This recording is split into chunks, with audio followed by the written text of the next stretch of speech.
29번 진노의 7대접. 이게 7대접을 한꺼번에 다 할 수 없어가지고 오늘은 5개의 진노의 대접을 잘랐습니다. 한 개에서 5개 잘랐는데 보시겠습니다. 우리 요한계시록 이 부분이 7대접을 쏟을 때 이게 첫째 대접, 둘째 대접, 셋째, 넷째, 다섯, 여섯, 일곱 있을 때요. 이게 시간이 순서대로 되는 건지 안 되는 건지 그런 건 안 나와 있어요. 그냥 한꺼번에 이렇게 될 수도 있다고 있을 수 있다는 거죠. 그렇기 때문에 그게 안 나와 있기 때문에 뭐 시간의 순서대로 되는지 아니면 한 번에 일어나는 것인지 그런 것도 정확히 우리는 알 수 없습니다. 그 다음에 이게 이제 7대접, 이것이 마지막 재앙입니다. 하나님이 세상을 심판하는 데 있어서 마지막 재앙이라고 이야기합니다. 마지막 재앙을 하고 그 다음에 이제 요 16장 나와서 17장 넘어가게 되면은 음료에 관해서 이야기를 하고 있는데 이제 이건 이제 세상에 일어나는 마지막 재앙이고 음녀가 받을 심판, 이 음녀라는 것은 이 바벨론을 얘기합니다. 바벨론. 이 바벨론을 음녀라고 하는데 이게 이제 받을 심판들에 관해서 이야기를 하는 그런, 그 다음에 이제 천년왕국에 대해서 나오는 그 다음에 새하늘과 새 땅 이렇게 이제 흘러가고 있는데 오늘 우리가 볼 것은 뭐냐면요 7개의 그 재앙, 마지막 재앙인데 그 중에서 5개 재앙이 어떤 것인가 하는 것을요 우리가 한번 알아보는 겁니다. 우리 지난 시간에 성전에 관해서 우리가 마지막에 이야기를 했었는데요. 이 성전의 역할이라는 것은 뭐냐면요 부정한 것을 정결하게 하는 그런 속성이 있다고 이야기를 했습니다. 그래서 이 부정한 것을 정결하게 하기 위해서 이제 성전의 역할을 지금까지 해와서 수많은 사람들이 이 성전을 통해 가지고 부정한 자들이 정결함을 받았거든요.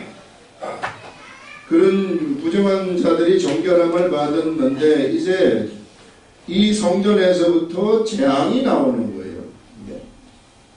자, 정결하게 하는 그러한 속성을 가진 이 성전에서 오히려 이제 마지막에는 천사들이 이 성전으로부터 나와가지고 7개의 재앙을 세상에다가 내려준다 하는 이런 것들을 우리가 볼 수 있는데 이건 어떻게 우리가 설명을 할 것인가? 그것은 역시 성전의 역할이라는 것이 정결하게 하는 것이지만은 마지막에는 정결함이 도저히 부정함으로 가득 찬 세상에 더 이상 정결함으로 나오지 않는 그러한 존재들에 대해서는 전체를 정결하게 하기 위해서 여기를 심판하신다. 그래서 재앙을 가져다 주신다 하는 이 말을 했었습니다. 자, 그럼 우리는 지금 요걸 들어가기 전에 먼저 우리가 요 부분을 우리가 한번 성전이라는 것을 우리가 한번 잘 보고 가야 되는데요. 자, 이 성전을 보시면은 성전은 본래 하나님 나라의 하늘의 성전이라는 것이 있어요. 요거를 이제 모세가 그 식양을 보고서 이렇게 본따서 만든 것이 광야의 성막입니다. 그래서 광야의 성막을 통해 가지고 이스라엘 백성들은 부정한 이스라엘 백성들이 정결함을 얻는 그러한 이 역할, 그것이 광야의 성막의 역할이었고요. 그 다음에 이것이 어떻게 바뀌느냐 하면은 솔로몬 성전으로 바뀌어요. 그래서 이제 그야말로 이거는 이동식 성막이었는데 이제는 이동식이 아니라 완전히 고정된 성전이 되어버린 겁니다. 그래서 이제는 이게 이 고정된 성전에서는 사람들이 정결함을 받으려면 다 이쪽으로 와야 돼요. 모두가 다 이쪽으로 와가지고 정결함을 받는 겁니다. 그래서 이스라엘 백성들은 절기가 되면은 모두가 다 이 솔로몬 성전으로 다 모이는 거죠. 북이스라엘이 모이지 않았기 때문에 그들이 부정하고 질서 없는 삶을 살아간 거 아닙니까? 그래서 이쪽으로 전부 다 모여가지고 정결함을 받는 그러한 삶을 살다가 이 성전이 이제 뭐 해파되면서 스룹바벨 성전, 헤롯 성전 이렇게 바뀌지만은 역시 솔로몬이 지은 성전하고 같은 성격의 성전입니다. 그 성전이 이제 어떻게 바뀌느냐 하면은 우리 예수님이 세상에 오시면서 우리 예수님이 성전이 되시는 거예요. 이제는 사람이 성전이 되는 것으로 바뀌어요. 그래서 이제 이 사람들이 성결함을 얻으려면 솔로몬 성전으로 가면 되는 것이 아니라 이제는 어떤 성전으로 와야 되느냐 하면은 이 예수님한테로 나와야 되는 겁니다. 이 성전으로 나와야만 돼요. 그래서 이쪽으로 와야만이 무엇을 받을 수 있느냐 하면은 그들이 정결함을 받을 수 있는 거예요. 이제는 그래서 사람이 이 성전이 되는 그런 시대가 열린 거구나 하는 것을 우리가 알 수 있는데, 이제 예수님 이후 세대는 어떻게 되느냐면요, 우리 이제 이 예수님이 12명의 제자들을 선택을 하셔가지고 뭐라고 하시느냐면은 이 12명의 제자들한테 예수님이 내가 가야 되겠다, 아버지께로 가야 되겠다 이렇게 얘기를 합니다. 아버지께로 가야 되겠다고 하니까 이 12명의 제자들이 가지 말라고 하고 근심하는 거예요. 그러자 예수님이 하시는 말씀이 너희 근심하지 말라. 근심하지 말고 내가 가는 것이 너희들한테 좋다는 겁니다. 왜 내가 가는 것이 너희들한테 좋냐 하면은 나에게 있었던 성령님이 내가 가면서 너희들한테 들어가기 때문에 이제는 뭐가 되느냐면요, 여기에 있었던 그 성령님이 이 사람들 속에 다 들어가 가지고 이제는 이 예수님의 제자들이 뭐가 되느냐면은 성전이 되어버리는 거예요. 그래서 이제 세상 사람들은 정결함을 받으려면 누구한테로 나와야 되느냐면은 제자들 앞으로 나와야 돼요. 예수 그리스도를 믿는 사람들, 예수 그리스도의 제자들 앞으로 나와야만이 정결함을 받을 수 있는 겁니다.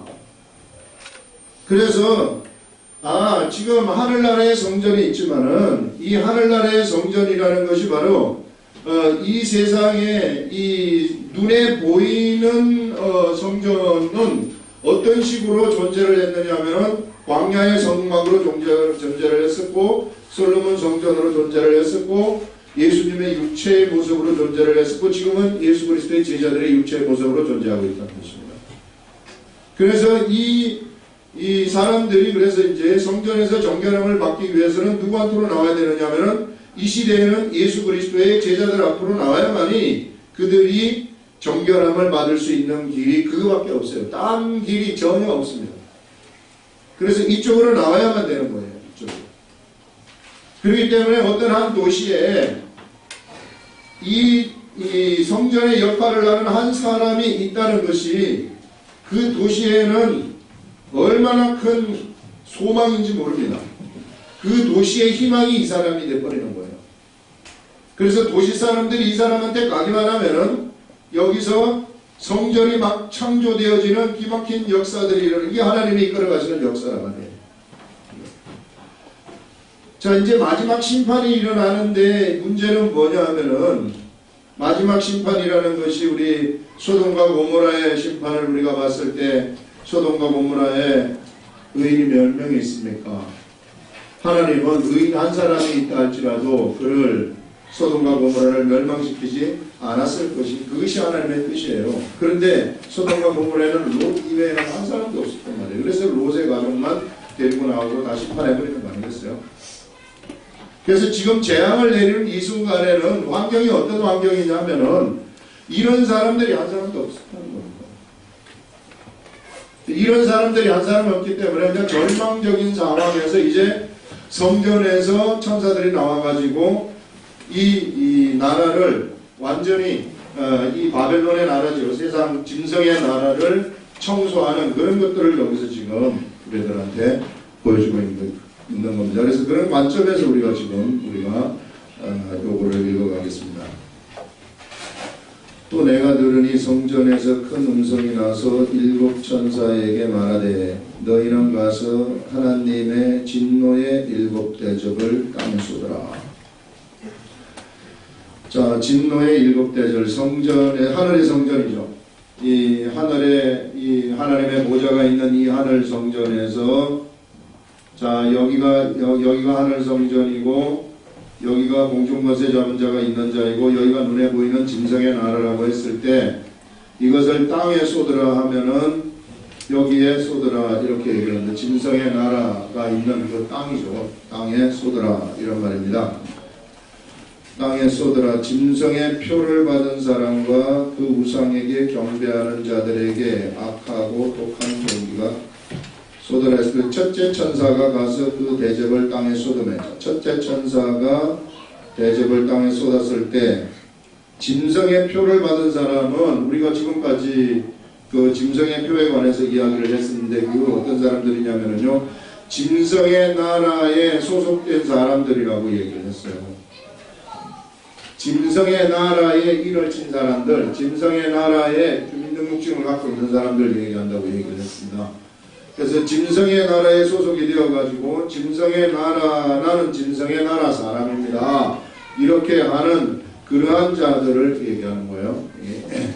그래서 이러한 짐승의 나라의 사람들, 이게 짐승의 표를 가진 자들인데 이 자들과 그 다음에 우상에게 경배하는 자들 이 나라에는 짐승이 우상을 세워가지고 이것이 뭐 겉에 보이는 동상의 형상으로 존재하는지 아니면 다른 어떤 우상인지 그거는 알 수 없어요.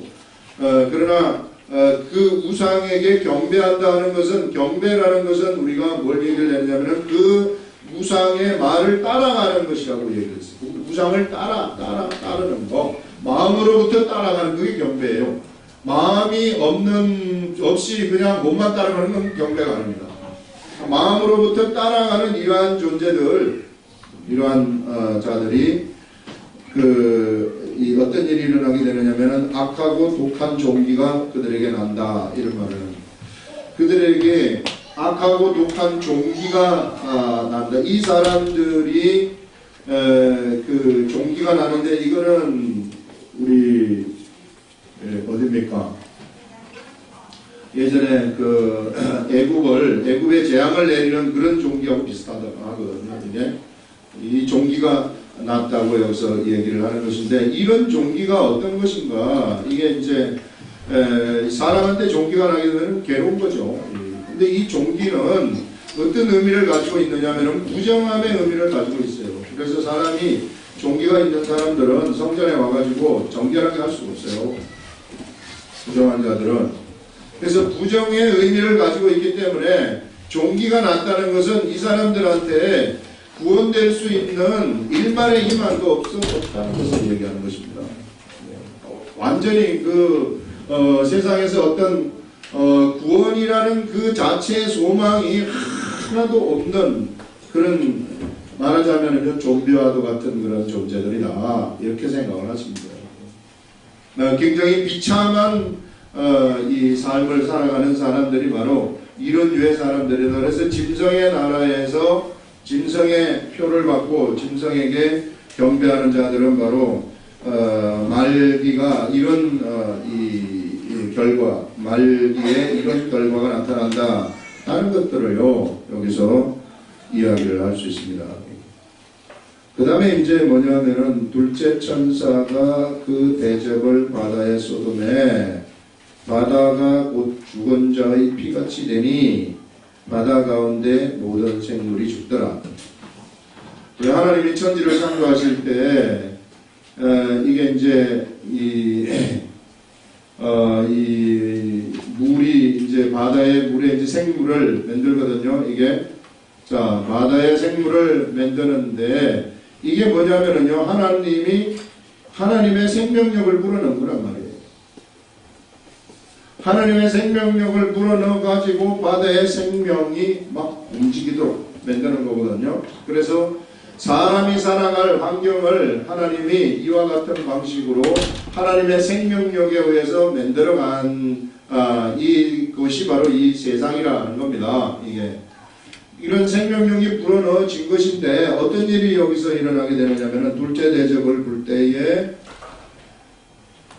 둘째 대접에 바다 천사가 그 대접을, 둘째 천사가 대접을 받아야 소돔에 바다가 죽은 자의 피같이 되어버렸다. 여러분, 이 물이요, 죽은 자의 피같이 됐다고 얘기를 하는데, 죽은 자의 피를 한번 우리가 보게 되면은 이것은요, 사실 어떤 동물이라든지 사람이라든지 이런 것들이 지금 살아 움직이고 막 하고 이런 것들이 전부 다 이 피의 생명이 있기 때문에 움직이는 거거든요.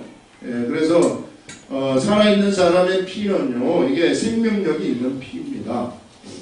살아 움직이도록 만드는 그런 피란 말이에요. 우리가 당뇨병이 걸려가지고 만약에 피가 여기 돌다가 여기까지 가다가 여기서 멈춰버리면은 요거는 썩어 들어가요. 잘라내야 돼요.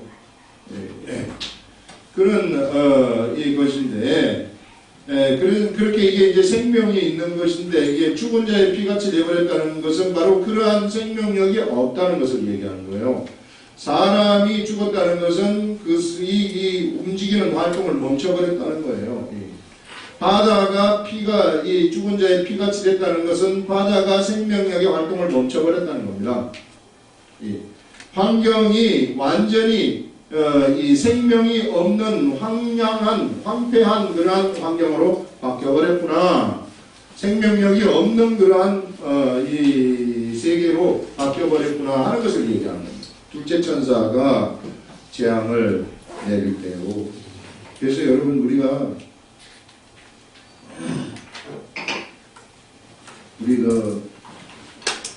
삶의 환경도 얼마나 중요한지 몰라요.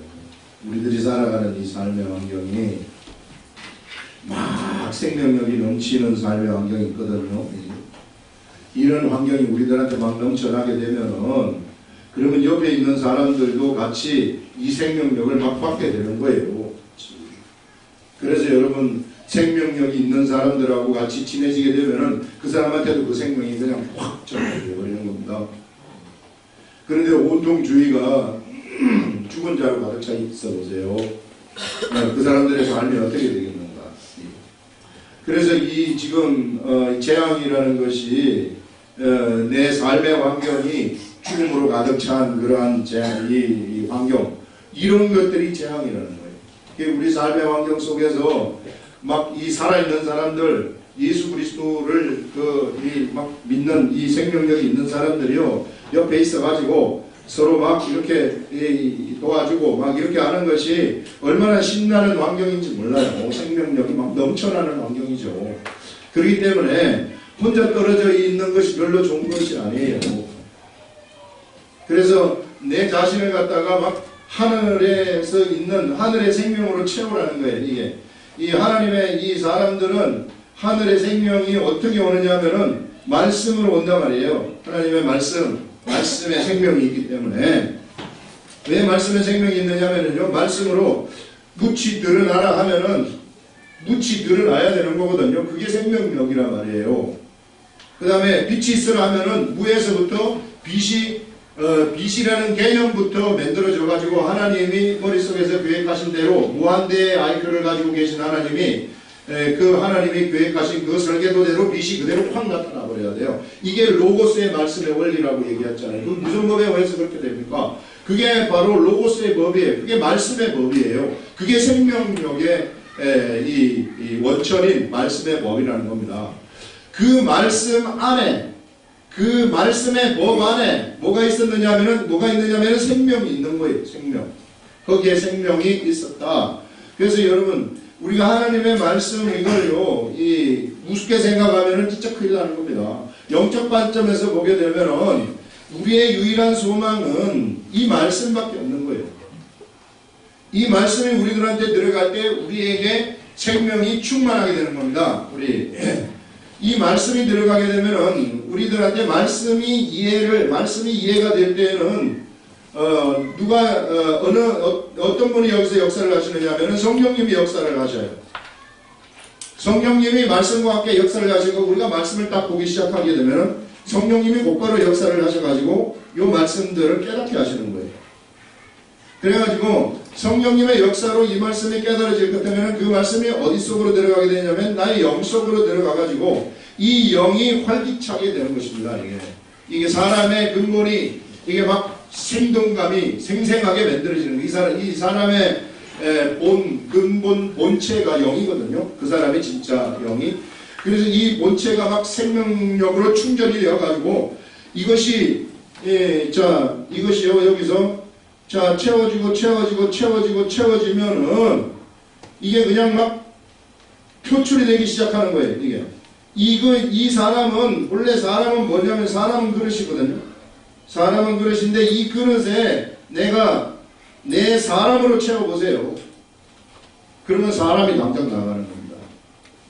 그래서 우리가 참 죽었다고 하는데 지난 시간에 얘기를 했지만은 도대체 나는 매일같이 사도 바울이 죽노라 이렇게 얘기를 하는데 죽는 것이 어떻게 죽는 것인가? 뭐 죽는 방법을 좀 특별히 나한테 알려주게 되면은 내가 죽을 텐데 아무리 내가 죽었다고 100번을 외쳐본들 내가 안 죽는단 말이에요. 나의 인간성이 계속해서 나가는 거예요. 사람 만나면은 이 옛날 속성이 그대로 나가면서 치고받고 싸우고 이 탐욕을 부리고 막 이런 속성들이 나가는데 바로 이 죽는다는 그것이 뭐냐면은 내가 말씀을 가까이 해서 여기를 말씀으로 채우는 거예요. 인간으로 채우지 말고 사람인 육으로 채우지 말고 육의 생각으로 채우지 말고 여기에다가 우리 그릇에다가 자꾸만 말씀을 집어넣어가지고 말씀이 계속해서 들어가서 이것을 끝까지 채우게 되면은 성령님의 역사로 말씀이 채워진 거거든요. 그러면은 이 사람은 어떻게 되어버리느냐면은 말씀으로 충만한 사람이 되는 거예요. 성령으로 충만한 사람이 되는 거죠. 성령으로 충만한 사람이 되게 되면은 이 사람은 어떻게 되느냐면은요. 이 사람에게서 누가 나가느냐면은 하나님이 나가버리는 거예요. 말씀이 나가버리는 거예요. 이 시대에 하나님은 그와 같은 방식으로 존재하신다고 성경에서 누누이 우리들한테 이야기를 하고 있습니다. 그래서 이런 사람들이 생명력이 충만한 사람들이고 이런 사람들이 세상에 나타나게 되면은 세상은 벌벌벌벌 떠는 것이고 이런 사람들이 가는 곳곳에는 엄청난 생명이 맺어지는 생명의 열매들이 맺어지는 역사들이 막 나타나게 되는 거예요. 그래서 우리들이 세상에서 할 일은 뭐냐면은 여기서 이걸 우리를 채우는 거예요. 우리를 사람으로 채우지 말라는 겁니다. 내가 만약에요 말씀으로 채우지 않고 가만히 있으면 나는 사람으로 자동적으로 채워져요. 그게 참 희한해. 우리 그릇이 아주 못된 그릇이에요. 못된 그릇이라서 내가 그냥 가만히 있다. 그냥 말씀 안 보고 일상생활을 그냥 그대로 하고 있다. 그러면 나는 사람으로 채워져요. 예수를 믿지만 사람으로 채워져요. 사람으로 채워져가지고 뭐가 나가느냐면 사람이 나가요. 그러면 어떻게 해야 되는가? 내가 말씀을 계속해서 봐야 돼요. 어쩔 수 없어요. 그거는 내 이 육체가 이게 불안한 육체이기 때문에. 그러나 때가 되어가지고 이게 죽고 나중에 부활의 몸을 입을 때는 달라요. 그때는 내가 가만히 있어도 그냥 말씀으로 저절로 채워져 있는 그런 존재가 되는 겁니다. 그렇기 때문에 지금 이 시대를 살아가는 우리들은 둘 중에 하나를 선택을 해야 되는데 가만히 있거나 아니면 말씀으로 채우거나. 가만히 있으면 나는 인간이 나갈 수밖에 없어. 예수 믿지만 계속 인간이 나갑니다. 그러나 내가 말씀으로 채우게 되면은 하나님이 그 길을 열어주셨기 때문에 그 사람을 통해 가지고 하나님이 비치도록 하고 그 사람에게서 생명력이 막 넘쳐나버리는 겁니다.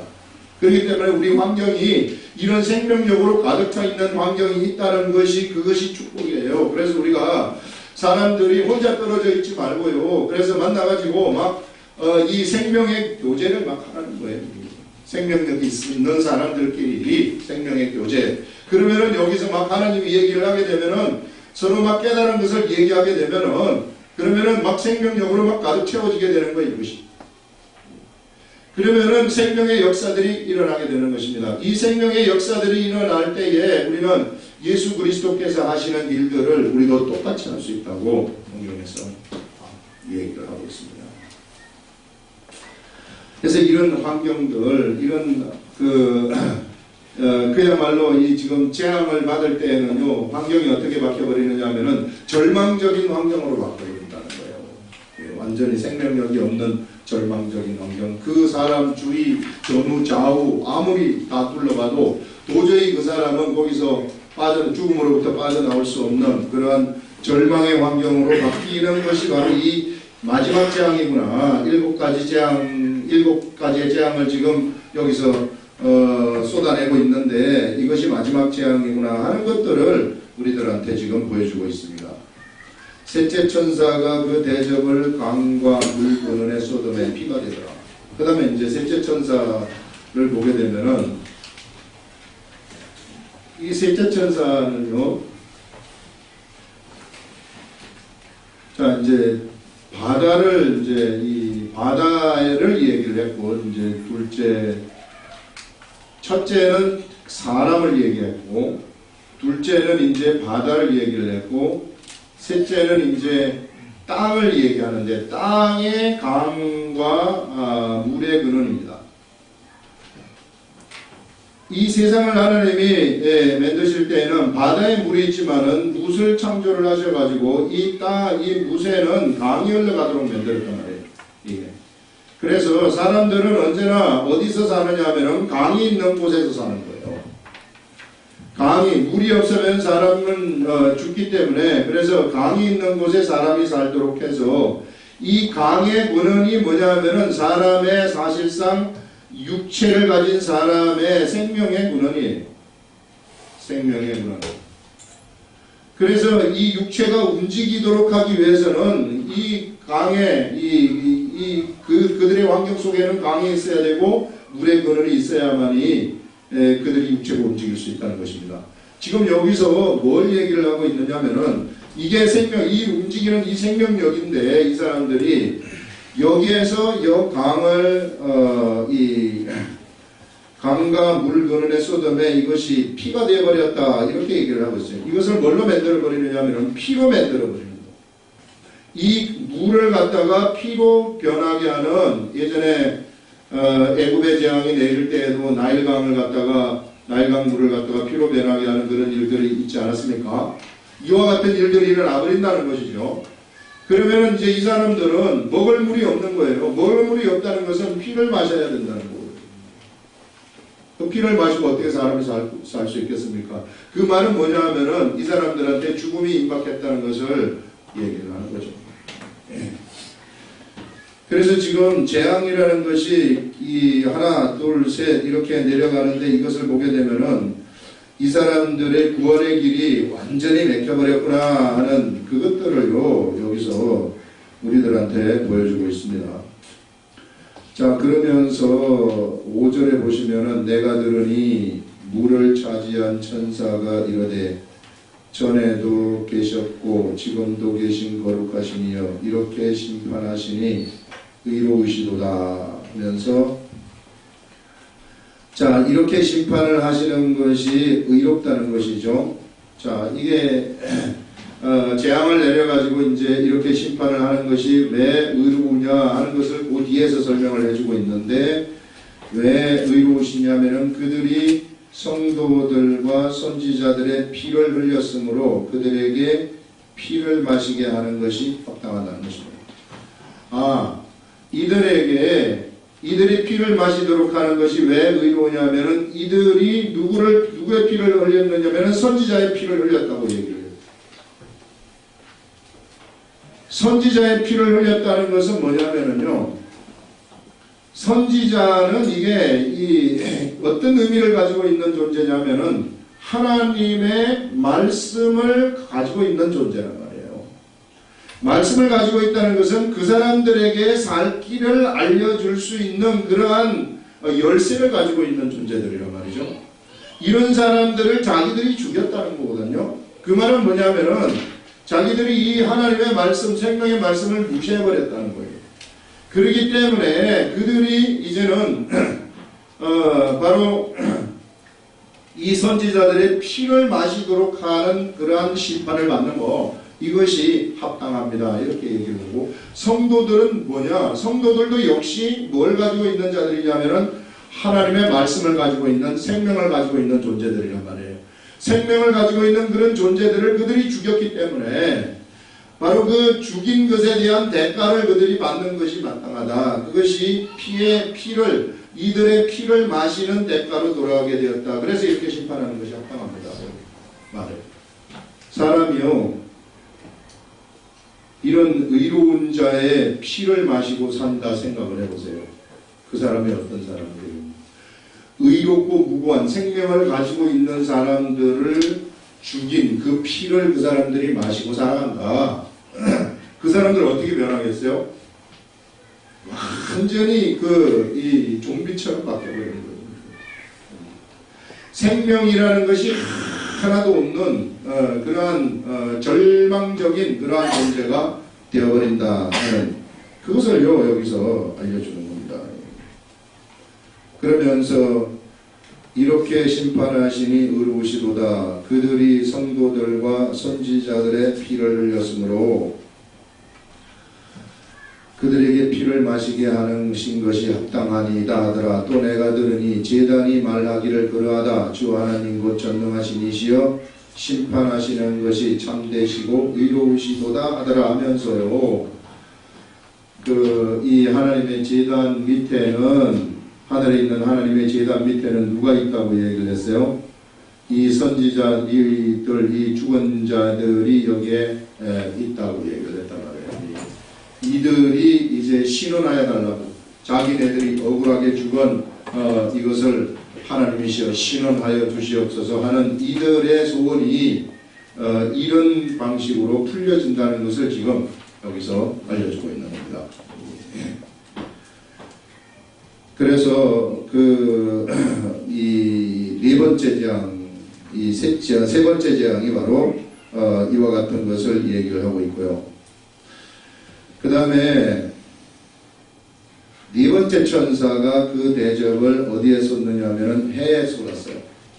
소돔에 해가 권세를 받아 불로 사람들을 태우니 사람들이 크게 태움에 태워진지라. 이게 해도 하늘에 있는 해지만은 역시 이것도 땅이라고 얘기를 하고 있습니다. 하나님이 천지를 창조하실 때 천이라는 것은 하늘과 땅을 창조하셨다고 얘기를 하거든요. 그러면서 천지 창조를 하실 때에는 창세기 1장에서 하나님이 태초에 천지를 창조하시리라 하면서 우라노스 하늘하고 그 다음에 눈에 보이는 땅을 육의 세계를 창조하셨는데 그 다음부터 나오는 것이 빛이 있으라 했을 때 이 땅의 세계를 보게 할 수 있는 그러한 빛을 창조를 하시고 그 다음에 둘째 날, 셋째 날, 넷째 날 이렇게 쭉 해가지고 이 땅의 세계를 창조하는 거예요. 하늘 창조하는 것을 보여주는 것이 아니라 창세기에서는 땅의 세계를 창조하는 것을 보여주고 있는 겁니다. 그래서 이 땅의 세계에서 넷째 날이 될 때에 무엇을 창조하느냐면 해를 창조하셔가지고 이 해에 의해서 모든 이제 이 식물들이라든지 이런 것들이 살아가도록 사람도 이 해에 의해서 살아가도록 하나님이 그 질서를 만드신 것입니다. 오늘 넷째 지금 재앙이 여기 쏟아지는 것은 뭐냐면은 해한테 그 재앙이 해의 그 진노의 대접을 쏟았다는 것은 바로 해가 권세를 받아서 불로 사람을 태워버렸다. 하나님이 만드신 이 해의 질서가 이것이 파괴된다는 것입니다. 그렇기 때문에 해가 해의 역할을 못한다는 거죠. 하나님이 만드신 창조의 역할을 못하고 해가 사람을 태워 죽이는 이런 일들이 일어난다. 이걸 그게 어떤 형태로 일어나겠어요? 사람이 진짜 다 죽는 겁니까? 그건 잘 모르겠어요 싶어도.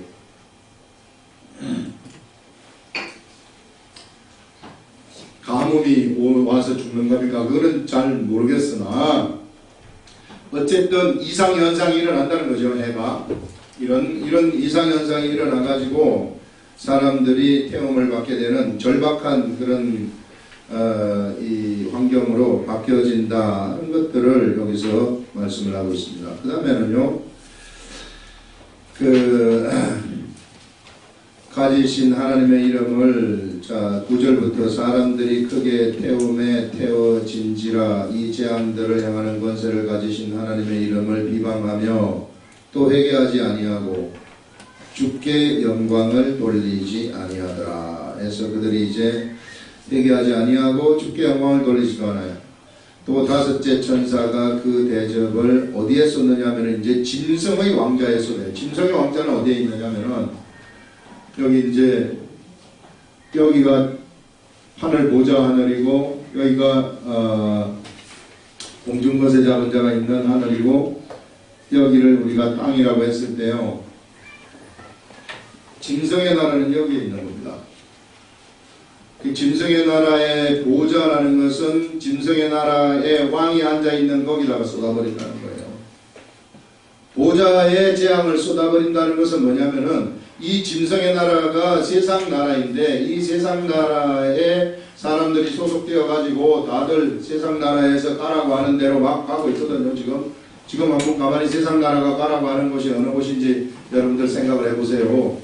막 가라고 하는 대로 사람들이 가고 있단 말이에요. 세상 나라에도 그래서 뭐가 있느냐 하면은 세상 나라에도 세상 나라의 영광이라는 것이 있어요.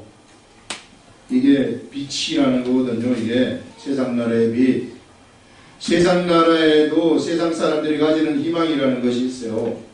세상 나라에도 있습니다. 다 이런 것들 자기네들이 만들어가지고 하늘나라에 있는 것들 비슷하게 만들어가지고 그쪽으로 따라가도록 하는 거예요. 그것이 어디에 이 다섯째 천사가 진노의 대접을 어디에 부어버리느냐 하면은 세상 나라의 중심부 그 보좌에다가 부어버리는 겁니다. 그랬을 때 이 세상 나라가 어떻게 되어버리느냐 하면은 여기서 얘기하는 것이 그 대접을 짐승의 왕좌에 쏟으니 그 나라가 곧 어두워지며 사람들이 아파서 그 세상의 나라가 어두움으로 가득 차버리게 되어버린다는 것입니다. 세상 나라의 빛들이 사라져 버린다는 거예요. 세상 나라에서 좋은 것들이 다 없어져 버린다는 것이죠. 세상 나라에 그들이 즐기고 그들이 이 추구했었던 그러한 것들이 전부 다 없어져 가지고 어둠의 세계 속으로 바뀌어 버린다 하는 그런 것들을 여기서 보여주고 있습니다. 이게 다섯 번째 천사가 재앙을 진노의 대접을 부을 때 이런 일들이 일어나는 거죠. 그러면은 어떻게 되는가? 그러면 세상의 즐거움이라든지 세상의 어떤 기쁨이라든지 이런 것들이 다 없어져 버리는 거예요. 다 없어져 버리기 때문에 뭐만 남느냐 하면은 고통만 그들한테 남게 되는 것이고 서로 자기가 아파가지고 어쩔 줄 모르는 아픈 것과 종기로 말미암아 하늘의 하나님을 비방하는 겁니다.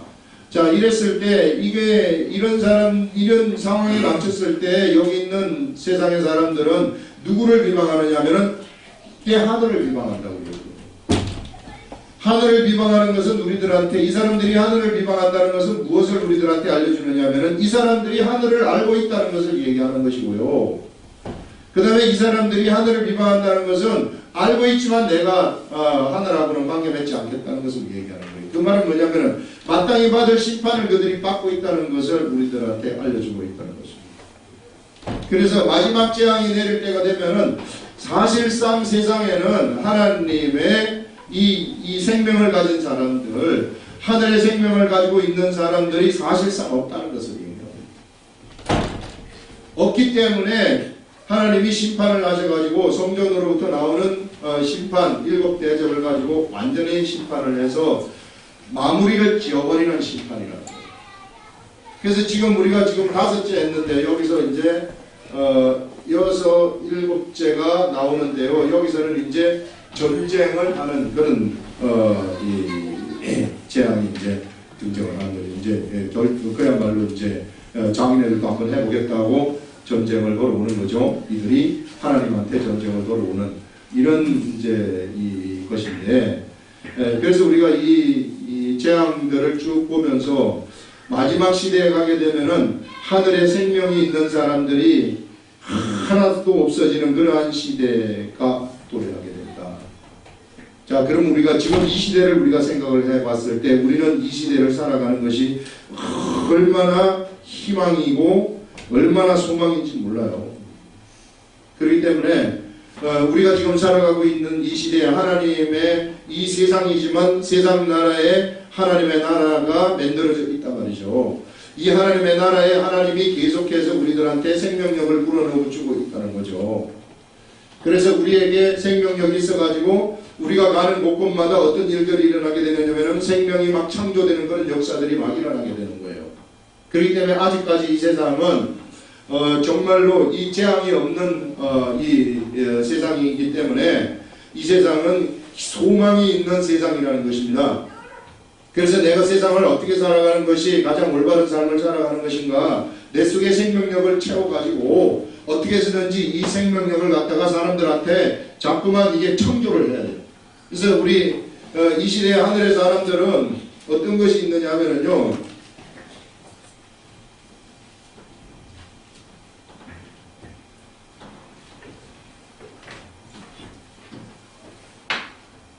이 참 하나님이 이거 하나 마지막에 주신 것인데, 이게 하도 쫄르니까 이게 뭐냐면은요, 이게 이 하나님은 세상에서 하나님의 역사를 하나님을 통해서 이끌어가기를, 하나님 혼자서 이 세상을 이끌어가기를 원치 않으신다는 것입니다. 하나님은 누구와 같이 이 세상의 하나님의 역사, 지금 이끌어가는 생명의 참 생명의 역사잖아요. 하나님의 역사를 이끌어가시는데 이 역사를 누구와 함께 이끌어가시기를 원하느냐면 하나님의 아들들하고 같이 함께 이끌어가기를 원하시는 거예요. 그래서 하나님의 아들들한테 무엇을 할 수 있는 권한을 줬느냐면 예수라는 이름을 주셨고요. 예수 이름으로 하나님 앞에 기도를 할 수 있는 권한을 주신 거예요. 그래서 이 기도를 함으로써 우리들이 뭘 하게 되느냐면 세상에서 하나님 나라를 이끌어 가시도록 그렇게 하신 것인데, 그래서 하나님이 본래 통치를 하셔가지고 하나님의 나라를, 세상에 있는 하나님의 나라를 하나님이 통치하심으로 이끌어 가실 수도 있지만, 그러나 하나님이 이끌어가는 것이 아니라 그 통치권을 누구한테 맡겨버렸느냐면 실상은 하나님의 사람들한테, 하나님의 아들들한테 다 맡겼다는 겁니다. 우리 그걸 알아야 돼요. 이게 우리가 하나님의 아들로서 우리들한테 그 하나님이 스스로 이끌어가도록 우리들한테 그것을 맡긴 거죠. 그래서 우리가 그 나라를, 이 하나님의 나라를, 이 세상에서 이끌어가는 그 하나님의 나라를 창조해 가라는 거예요. 너희들은 바로 이런 창조의 속성이 있다는 겁니다. 하나님 나라의 생명을 창조하는, 너희들한테 생명을 줬으니 너희가 바로 세상에서 이러한 생명의 역사를 창조하면서 나의 역사를 이루어라. 내가 하나님인 내가 이 계획한 그 나의 역사를 너희들이 이루어라 하는 그것을 우리들한테 이야기를 하고 있어요. 그렇기 때문에 우리 사람 한 사람이요, 얼마나 위대한 존재인지 몰라요. 우리에게. 이거를 우리가 절대로 잃어버리면 안 된다는 것입니다.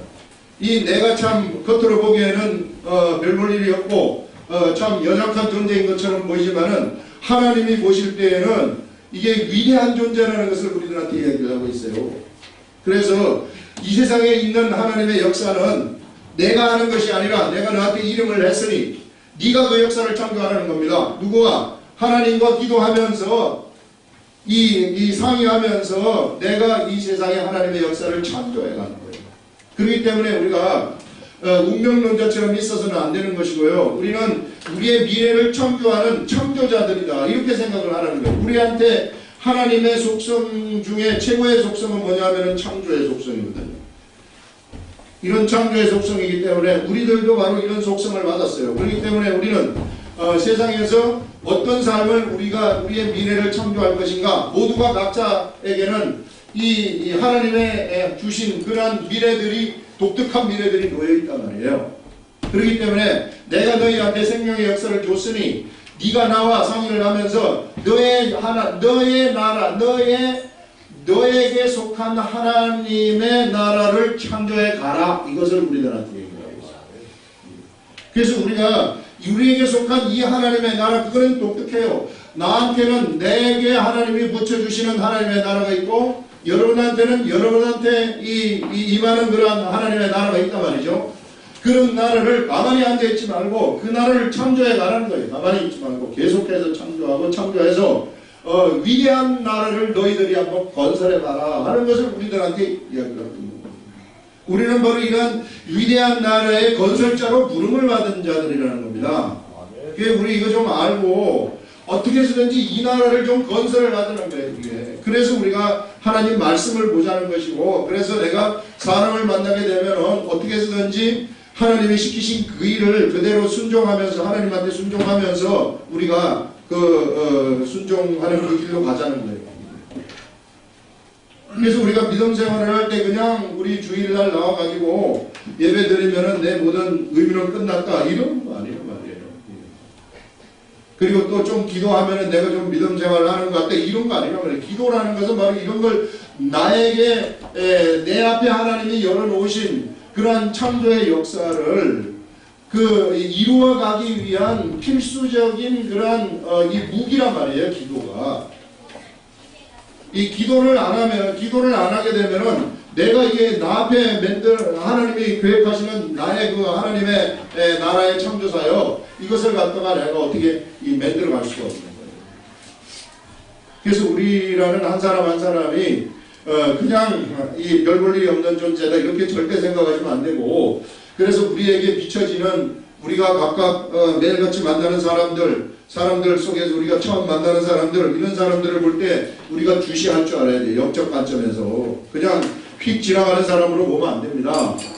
이 하나님이 이 레이더 촉을 갖다가 딱 세워가지고, 영적 촉을 세워가지고, 이게 내가 만나는 이 사람들, 지금 어떤 사람들인가, 내가 나를 통해서 하나님이 계획하시는 이 창조의 사역에서 이 사람들 하나님이 지금 이렇게 끌어들이는 것인가, 나의 이 창조의 하나님 시키신 창조의 사역으로 지금 들어오는 것인가, 이 사람이 이것을 보면서 그 사람을 그 사람에게 생명을 전파하는 것이죠. 이것을 우리는 세상에서 일을 하다가 그 다음에 죽는 거예요. 이게 우리는 그래서 죽을 때까지 일을 해야 돼요. 그렇기 때문에 우리는 우울하게 가만히 앉아 있으면 안 되는 거예요. 우울하게 내가 참 하나님 나라에 빨리 데려가 주세요 하는 그런 존재가 아니란 말이에요. 그 나라 가기 전에 이 일을 이루고 가야 된다는 겁니다. 그래서 이 일을 이루었을 때 우리는 죽을 때 웃으면서 죽는 겁니다.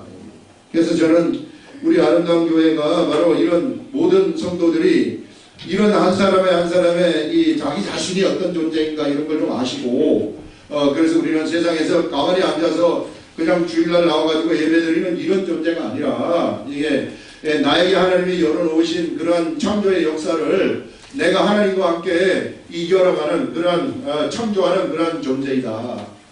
이것을 갖다가 언제 펼쳐놓느냐 하면은 나중에 하나님 앞에 가가지고 펼쳐놓는 거예요. 이게 제가 하나님과 함께 이런 일을 했습니다.